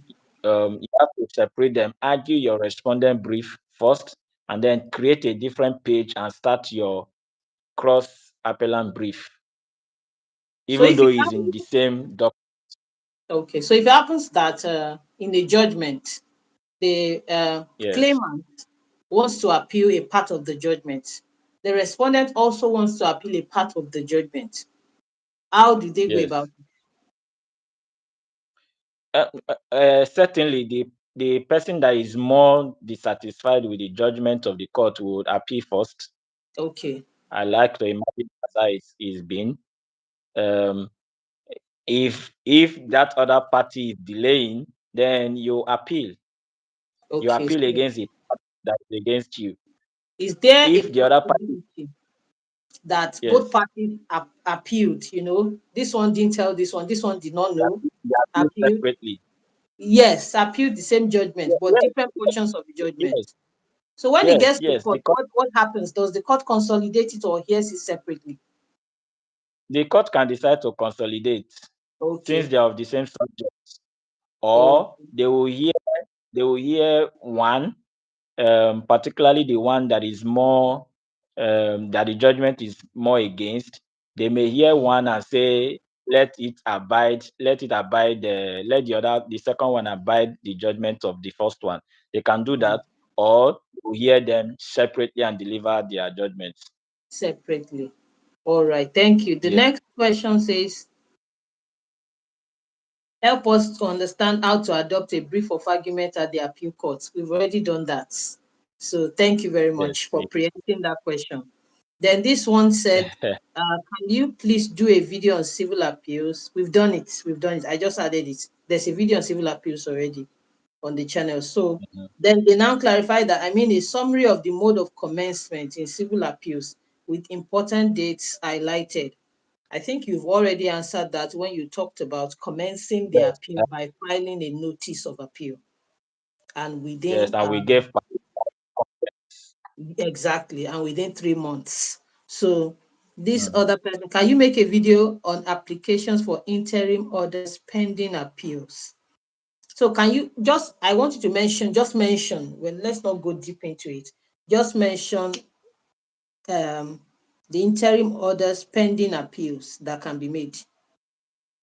Do you understand the question? Uh, if you can file an application to the Court of Appeal, for instance, if you filed an application for stay of execution at the trial court of the judgment and it was refused, you have an Okay. opportunity to file the same application before the Court of Appeal under Order Okay. 6, Rule 5. You have an opportunity to file the same application before the Court of Appeal. We that stays there, you know. That's with before you even compile your records, you can do that. You can file that Okay. application and then you are seeking a stay of execution from the court or an injunction pending appeal. When you are seeking an injunction pending appeal, essentially you are is in respect of declaratory judgments. An injunction pending appeal is in respect of declaratory judgments. It's not in respect of orders of court that are executory. So the the reliefs granted by the court, they are both declaratory and executory. Then you should seek on your motion both a stay of execution and an injunction. Pending So appeal. yes, Thank definitely you you. can do that. When they give you the hearing notice for that, then you can move your application in the same way Thank you you move very it at the much. trial. And this question says, what is the time limit for appeal, which we've already discussed? 90 days, 3 months. Yes, We've 3 already discussed. months. Most people are talking Criminals. about time. This one says, can one appeal a decision of the court when the record of appeal has not been obtained or transmitted to the Court of Appeal? Then is such an appeal valid or recognized by the lower court to divest it of its jurisdiction to handle the case? Do you understand the question? Because I don't. If you can appeal a decision without the records or Can one before the appeal compilation. it? Let me go over there are two questions from one person. Let me go over it again. Can one appeal a decision of a court when the record of appeal has not been transmitted to the Court of Appeal? I think this person has made Absolutely, it. absolutely. You can file your notice of appeal first. That's As a even the matter of first fact, you thing. are expected to file your notice of appeal first. It is Exactly. when you file your notice of appeal, then you have brought an appeal. You have to It is transmit. that notice. Yes, it is after the notice has been filed, then you can start talking of compilation or transmission of the records. Okay. Then Without the it's not. records, it will not be entered. Exactly. So it's like putting the cart before the horse. You have to file the notice first. Then the notice Yes, kickstarts the appeal. Then your records yes, will then be transmitted. Then the person followed by exactly. saying, is such an appeal valid or recognized by the lower court to divest it of its jurisdiction to handle the case? So I think this person has mixed things up. Or do you get For what they're trying a, to no- say? a notice of appeal, Mm-hmm. filing a notice of appeal ordinarily, um, I'm assuming it is still maybe, for instance, is an interlocutory appeal you are talking of, because Exactly. if a judge has given judgment, it's already fontus official, so you don't have Exactly. anything to do. So, To do with or that in respect of again. judgment applications, if it's a notice of appeal, the judge still has jurisdiction, to decide on post-judgment applications because it's a mere notice of appeal. It is Okay. after the records of appeal has been compiled and transmitted, then the jurisdiction of the trial court is fully divested. Order 4, Rule 10 and 11 talks about that. It is upon the transmission that their jurisdiction is divested. However, this point is also important. The filing of the notice of appeal and that has been brought to the knowledge of the judge is important. The judge is careful so that he does not fall into judicial rascality. You can't be aware of a pending appeal, even though it has been brought. You can't be aware of an appeal that has been brought, and then you And take then continue decisions the that case. prejudice that appeal. Okay, That's okay. what likens to as judicial rascality. So I think from your clarification, what they are asking is that if you filed an appeal on an interlocutory appeal, or maybe a ruling within a case, Yes. does is the Yes. court still says of the main case, or does it divest Absolutely. them of Absolutely. jurisdiction? So you're saying they can proceed. Absolutely. Except you have a stay of proceeding, another of stay of proceedings. Okay. So both can run concurrently. Is that what you're Both saying? can run, yes, both can run concurrently, Oh, except you have an order for stay of proceedings. But like I said, the wise thing for a judge to do is to just hold on, except that okay. appeal does not affect the case, because the Court of Appeal rule says where an appeal does not affect a subject before the trial court can still continue. So, Okay. Okay. except that appeal, for instance, if my appeal does not affect in a way the main thing at the trial court, you can be doing your appeal while the matter is going on, Because I'm thinking so that of you don't stall. You don't- Asari Dokubo and Federal Government of Nigeria, Federal Republic of Nigeria. I think what Okay. happened in that decision is an interlocutory appeal, and it went up to the Supreme Court. So he was arrested for treason and Yes. treasonable felony. That's a separate matter. But Yes. the issue of his bail was what Yes. went up and on and on and on up to the Supreme Court. So from this Yes. answer, now what you're saying is the court can continue determining the treason and treasonable felony while he's Absolutely. appealing the bail up to the Its Supreme Court. issue continues. Yes. Okay, but if it happens that the court decides that one can affect the other, then the trial court should pend or stay Should just proceedings. yes, just Okay, proceedings. and let them come back from Supreme Court. Thank you so much. So Exactly. these Yes. are the questions that they have asked, and I think that it has helped to talk about a lot of things that appeals is something that we cannot exhaust. We cannot exhaust. So, and I'm Yes. so grateful that you are very, every time I watch you talk about appeals, you ask me like it's like you love appeals. So the enthusiasm is contagious. Honestly, it's I contagious, and do. I I do. must salute you for that. I So thank you. So do you have any other thing to add before we round off right about now? Okay, I will just add that you can also watch out for a respondent notice as a Okay. respondent, where you are not you want the court to vary the terms of the judgment. You are satisfied with the judgment, but you only want it to vary the conditions or the terms. So you can file a respondent notice. The respondent notice is similar to your notice of appeal. It's similar, Okay. but maybe we'll not go into the details today. It's similar. Just you can still have your take notice, that the Okay. respondent, it's the same thing, and then you give the basis of the terms, what you want the court to change and all those things. Is still Okay. there. And for interested or aggrieved parties, you should also note that you are expected to file an application, seeking the leave of the court first in your application, the leave of the court first to appeal as an interested party under Section 242 of the Constitution. That's important. So it is that leave that brings you in as a party to the appeal once it is granted, before you can seek Okay. your um, Trinity prayers if your time has elapsed, and those Okay. things. But Okay. it is So with leave that you can come in as an interested party. Thank you okay. so So much. if you're coming in as an interested party, can you come in as the sole appellant, or you have to wait for someone to appeal first before you then come in? No, Someone you that don't was need in to plan. wait for anybody. File Okay. your application. If nobody has appealed, file your application seeking for leave to appeal as an interested party under Section 242 Okay. or 243 years of the Constitution. So you should do that, whether anybody has appealed or not.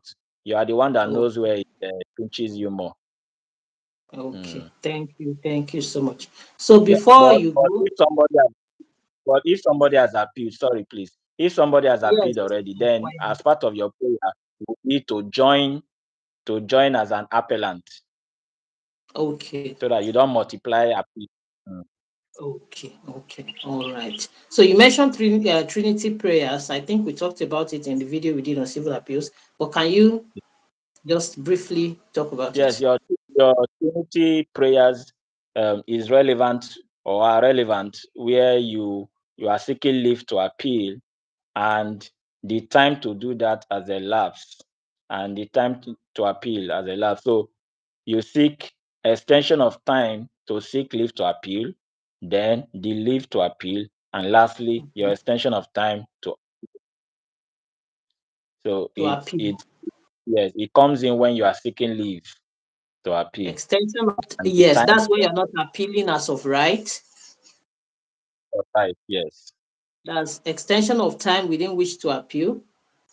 to seek Uh, leave with extension of time within which to seek to leave to seek appeal. leave to appeal, Leave to appeal. yes, Then yes, leave to appeal, and extension of time to appeal. extension of time to appeal. Thank you so much. And you also mentioned that the time when you need to seek the leave is when you're not appealing as of right, and you appeal as of right where the court has original jurisdiction, and that would mean that those Yes, things that are when the stated in the decision came, Constitution as what the court can yes, do. that's So, but when mm-hmm, those things are not stated, then you come by leave of court. Thank you yes, so but much. So, before you go, tell us what are your areas of specialization that people can reach out to you for, and how can they contact you? Your contacts. okay. I am a legal practitioner in active legal practice. I love litigation and dispute resolution. I also handle matters in arbitration and insolvency practice as well. Okay. To reach me, you can send a mail. My email is Chris Oti at nigerianbar.org or chrislaw.co@gmail.com. So Okay. have it. So So just send a mail to reach. I'll put the emails in the description box so that anyone that wants to reach out to our guest can reach out. So if you're reaching out to him from Batopitola, please let him know that you came from Batopitola and tell him thank you for us. If you have watched up to this point, tell our guest thank you in the comment section. So Great. thank you so much, Chris, for coming to do this. Means a lot to me. Thank you. I appreciate you. And I hope that if we call you again, because now you've mentioned insolvency, which is another area that we're looking to talk about on the channel. So if we call you Okay. again, we hope you will come. And Always. I trust that we are going to have a great time again. Thank you. So we have come to the end of this episode, and I will see you all in my very next video.